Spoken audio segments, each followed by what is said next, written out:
Hal ahdaitum lijaril Yahudi, sudahkah engkau memberi hadiah kepada tetanggaku yang beragama Yahudi?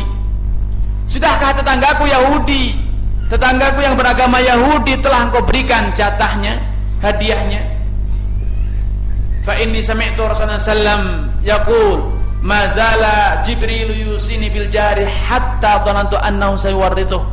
Karena aku telah mendengar Rasulullah sallam bersabda, malaikat Jibril terus menerus berpesan kepadaku agar aku berbuat baik kepada tetangga, sampai aku mengira bahwa Jibril akan memberikan ketetapan menjadikan tetangga sebagai salah satu penerima warisan.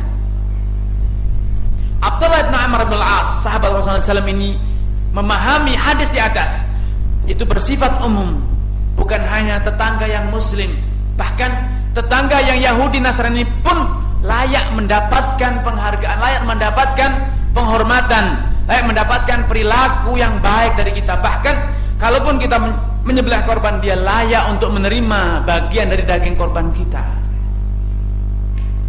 Ini toleransi yang luar biasa yang ditunjukkan oleh kaum muslimin kepada orang yang berbeda agama.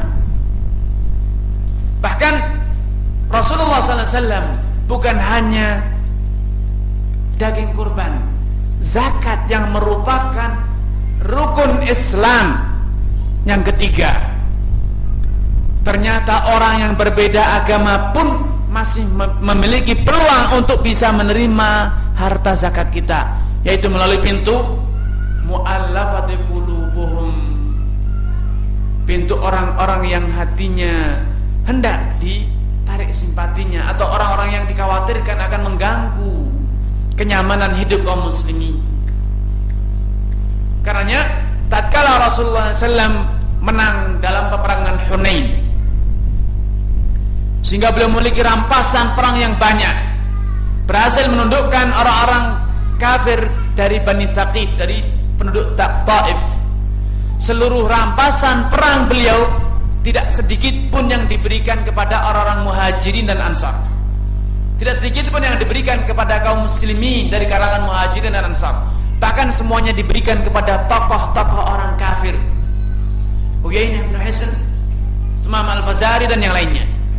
Sampai-sampai sebagian orang munafik mengatakan, sekarang kami sadar sepenuhnya, baru kami mengetahui bahwa sejatinya Muhammad ini fanatis golongan.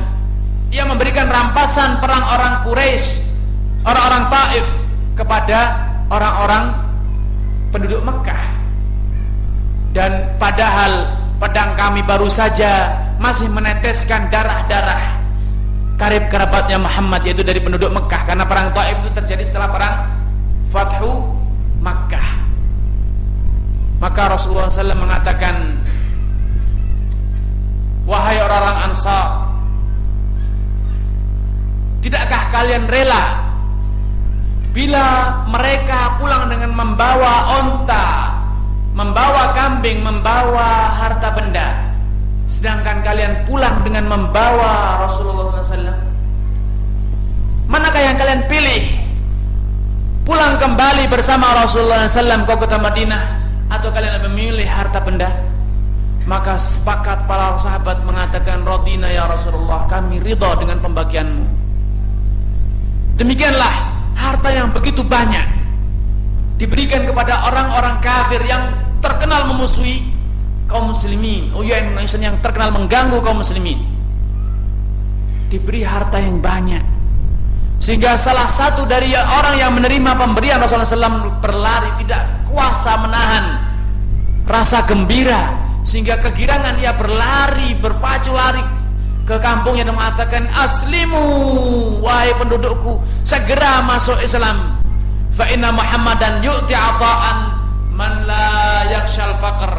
Muhammad ini bagi-bagi harta seakan-akan dia tidak pernah takut akan miskin, seakan-akan dia itu tidak pernah khawatir bahwa dia bisa jatuh miskin. Subhanallah. Demikianlah toleransi, demikianlah metode Islam dalam memperlakukan orang berbeda agama. Karena dalam surat Al-Hasyr Allah menegaskan, la yanhakumullah 'anil ladzina lam yuqatilukum fid din wa lam yukhrijukum antabarruhum wa tuqsitu ilaihim innallaha yuhibbul muqsitin. Sesungguhnya Allah Subhanahu wa taala tidak pernah sekali-kali melarang kalian berbuat baik, toleransi, tepos lirot enggang rasa dengan orang-orang yang tidak pernah memerangi kalian, dan juga dengan orang-orang yang tidak pernah memusuhi kalian dengan mengusir kalian dari negeri kalian. La yanhakumullah, Allah tidak pernah melarang kalian dari berbuat baik, berbuat adil, tepos lirot enggang rasa, bahu membahu dengan orang-orang yang beda agama selama mereka tidak memusuhi kalian, tidak mengumandangkan peperangan kepada kalian, dan juga tidak pernah mengusir kalian dari negeri kalian. Demikianlah toleransi, demikianlah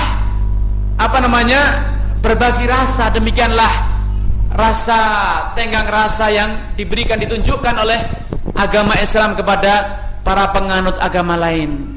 Islam bukan agama terorisme yang suka atau haus darah.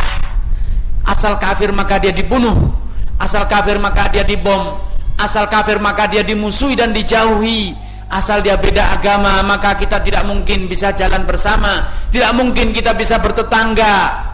Tidak, kita bisa bertetangga, kita bisa bermasyarakat dengan orang yang berbeda agama.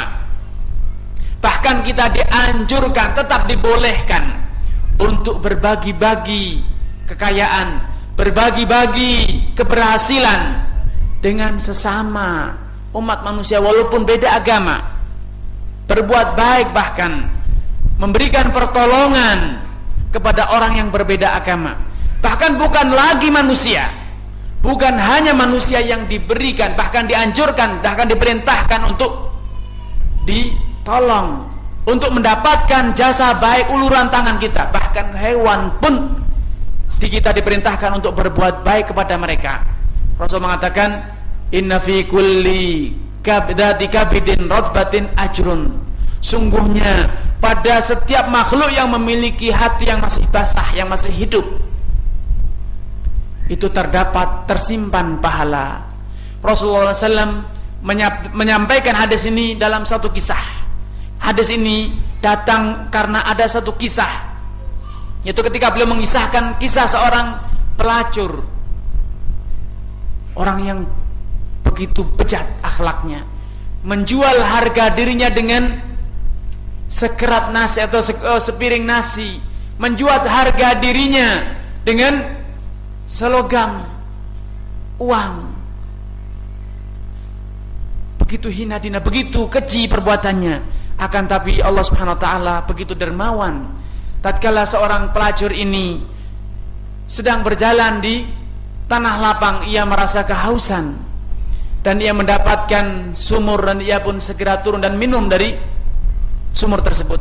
Tatkala ia keluar dari sumur tersebut, ia menyaksikan anjing, faidha bil kalbi yalhath ya'kulu thara minal atash. Ia menyaksikan seekor anjing yang terus terengah-engah dan terus menjilati tanah karena kehausan. Maka pelacur tersebut mengatakan, laqad balagha bihadzal kalbi minal atashi ma balagha bi. Sungguh anjing ini telah kehausan, merasakan kehausan sebagaimana yang tadi aku rasakan, haus sekali. Seakan-akan hayat akan segera memisahkan, berpisah dengan raga kita. Maka ia pun iba, ia segera kembali turun ke sumur dan ia penuhi khufnya, sepatunya dengan air. Lalu ia kembali naik dan disiram dan diberikan air tersebut kepada anjing, sehingga anjing tersebut bisa mempertahankan hidupnya. Maka kata Rasulullah SAW, fasyakarallahu la sa'ya. Allah Subhanahu wa taala berterima kasih atas perbuatan pelacur tersebut. Faghfara dzambaha wa dakhalatil jannah. Maka Allah Subhanahu wa taala mengampuni dosanya dan ia pun masuk surga. Demikian Islam mengajarkan kepada kita untuk berbuat. Demikian Islam mengajarkan kepada kita untuk bersikap. Akan tetapi subhanallah, fakta di lapangan tidak demikian. Kenyataan di negeri kita tidak demikian. Pengeboman terjadi di sana sini, perampokan, pembunuhan dan penyiksaan terjadi di sana sini. Hanya karena apa?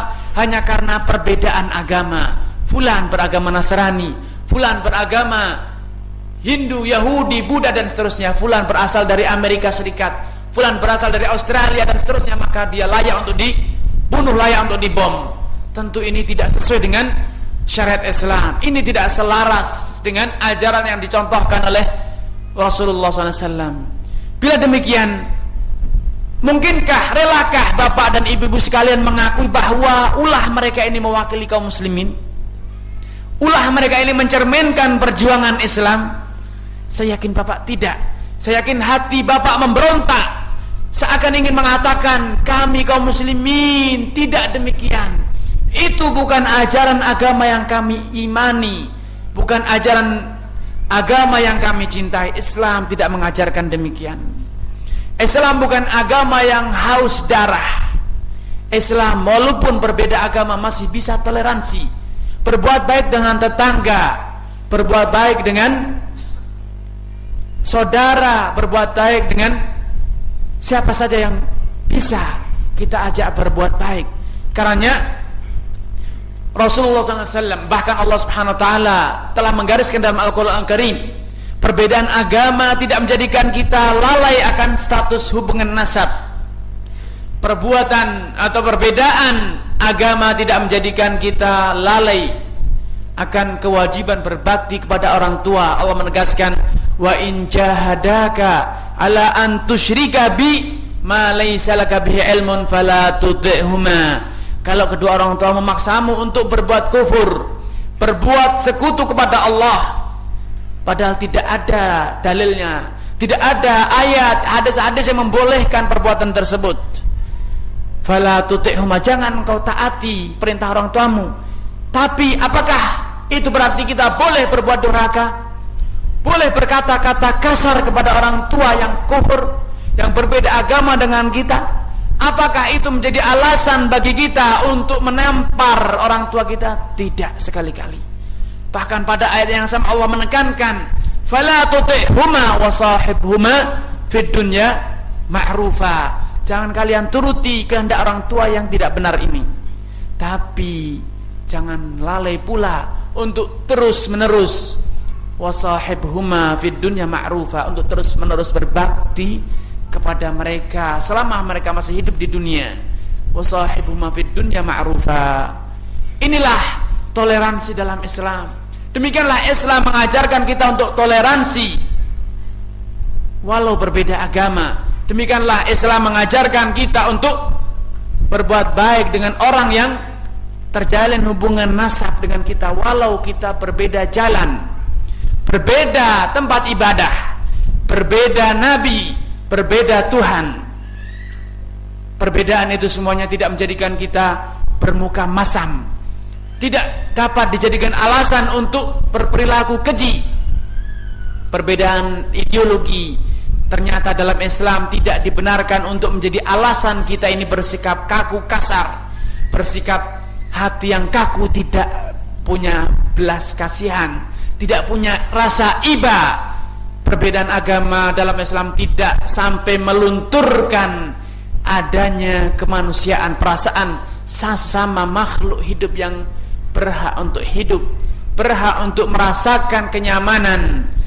Maka saudaraku seiman seakidah, toleransi bukanlah satu hal yang diharamkan dalam Islam.